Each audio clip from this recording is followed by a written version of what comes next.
જય શ્રી કૃષ્ણ સાહેબ. જય શ્રી કૃષ્ણ. ખેડૂત મિત્ર, આપણી ઓળખાણ નહીં આપતા, આપણે યુટ્યુબમાં મૂકતા હોય છે, એટલે બોલો આપનો શું પ્રશ્ન છે? હવે સાહેબ આપણે છે ને હમ 90 વર્ષથી ખેતી જ નથી કરી. આપણે ટીપણમાં આપણી જમીન છે. બરોબર છે. એટલે એ તો બધે ભાઈઓની ભેગી જોઈ 90 વર્ષથી તો. એટલે હવે થોડીક ખબર પડી છે ને એટલે સેજી ભાઈ કે મારી છે એટલે વાંધો નહીં. હવે આપણે ટીપણમાંથી સાહેબ 6 નંબરનું કે 7 નંબરનું કે કંઈક આગળ કઢાવવા હોય તો આપ માહિતી આપશો? હા હા, પૂરેપૂરી. જુઓ, વારસાઈ તમારી ચડાવેલી છે કે નથી ચડાવેલી? નથી ચડાવેલી સાહેબ. તો કેટલી પેઢી પહેલાની છે? તમારી ઉંમર તો મને મોટી લાગે છે, 60-65 વર્ષની તમારી ઉંમર તો દેખાય છે મને. ના ના સાહેબ, મારી ઉંમર તો ખાલી 46 વર્ષ જ છે. મારા દાદાના નામની છે. કેમ અચકાઈને બોલો છો તો આટલું બધું? કઈ વાંધો નહીં. જુઓ, તમાકુ ખાધી ને સાહેબ એટલે બંધ કરો હો વર્ષ જીવવું હોય તો.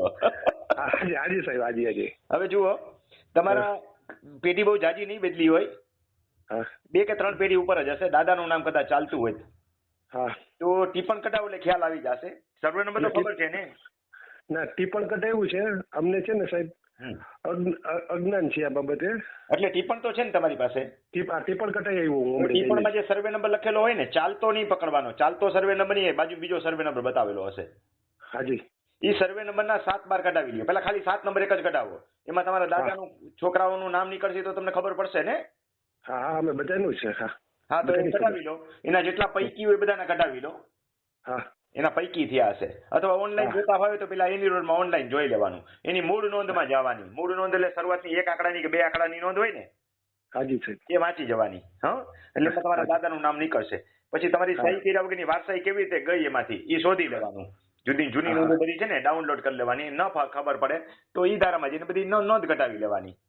હાજી.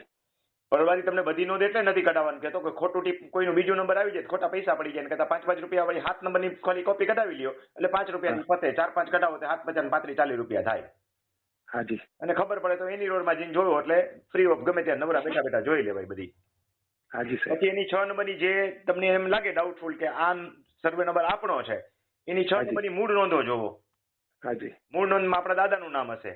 પછી નોંધ નીકળી જાય આપણા દાદાના નામની, પછી કાકા બાપા નામે કોકના નામે વહી ગઈ હોય જમીન, જો ન ગઈ ઊભી હોય તો ચિંતા કરવાની જરૂર નથી. વારસાઈ ચડી હોય તો જમીનમાં તમારો હક છે જ, ખાલી તમારે વારસાઈ ચડાવવાની બાકી છે.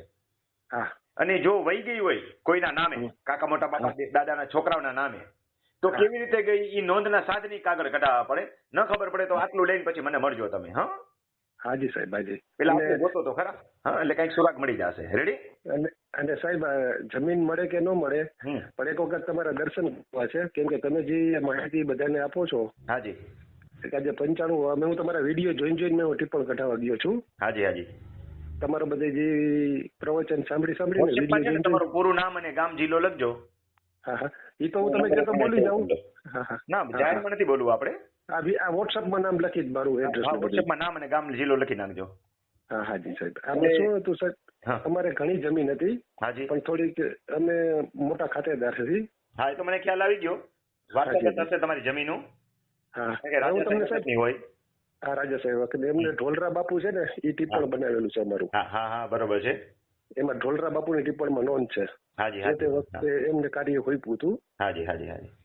એટલે અમે તો અત્યારે હાવ સામાન્ય થઈ ગયા હતા કે અમારે જમીન જ નથી. પણ આપના વિડીયો સાંભળીને એવું થયું કે મને એવું ઉત્સાહ જાગ્યો કે તમે તપાસ કરો. તમારે વિડીયો સાંભળીને બહુ જ, હું ને મારો એક ભત્રીજો છે, અમે બે ખૂબ ચોપડા અંદર જઈને ફીધા કે 12 રૂપિયા ફી ભરીને. અને ગોઈતું એટલે જમીન હજી ઘણી નીકળી છે, ઘણા ટીપણ નીકળ્યા છે. તમને એમાં તમારી વારસાઈ કેવી રીતે ગઈ ને એ શોધવાની રહી કે તમારું નામ કાં ચાલુ હોવું જોઈએ એકાદી જગ્યાએ, અને કાં પછી વારસાઈ બીજાએ ચડાવી દીધી અને તમારું નામ કેવી રીતે નીકળી ગયું, તમારું ઇન્સેન્સ કે તમારા ફાધરનું આગલી પેઢીનું, એ ચેક કરવાનું રહે. હવે જો જૂનું 70-80 પહેલાનું નીકળી ગયું હશે ને તો બહુ જાજી મહેનત ન કરાય. 60માં નીકળી ગયું હોય તો પડકારી તો ગમે એ વસ્તુને શકાય. અને એ સસ્તું કેવી રીતે પડકારું નહીં, હું તમને પછી સલાહ આપીશ, કઈક મળી જાય પછી. હું સાહેબ તમને ટીપણ વોટ્સઅપ કરી શકું? હા, કરજો. હા, ફોટો પાડી. હા, મોકલજો. હાજી સાહેબ, હાજી. અને એક વખત છે ને આપણે મળવું છે, મને ડિટેલ લખી નાખો, નંબર સેવ કરી લો, પછી ફ્રી હશે હું મેસેજ કરીશ. એ પ્રમાણે આપણે આગલા દિવસે ટાઈમ નક્કી કરશું. હાજી સાહેબ, હાજી. હમણાં 30 તારીખે મારો કાર્યક્રમ ધોરાજીમાં છે. એ બાજુ જો હો તો મને ખબર નથી આપનું ગામ કયું છે, તો ધોરાજી આવવું હોય તો હું જાહેરમાં ત્યાં મળીશ કેવી કઈ કેન્દ્રમાં. હા, એમાં શું સાહેબ ધોરાજી ઊંધું પડી જાય. હું રાજકોટ તાલુકામાં મારું ગામ છે, 13-14 કિલોમીટર ની અંદર જ. ભલે ભલે, ઓકે ઓકે. હાજી સાહેબ, નંબર સેવ કરી લઉં છું. હા. જય શ્રી કૃષ્ણ.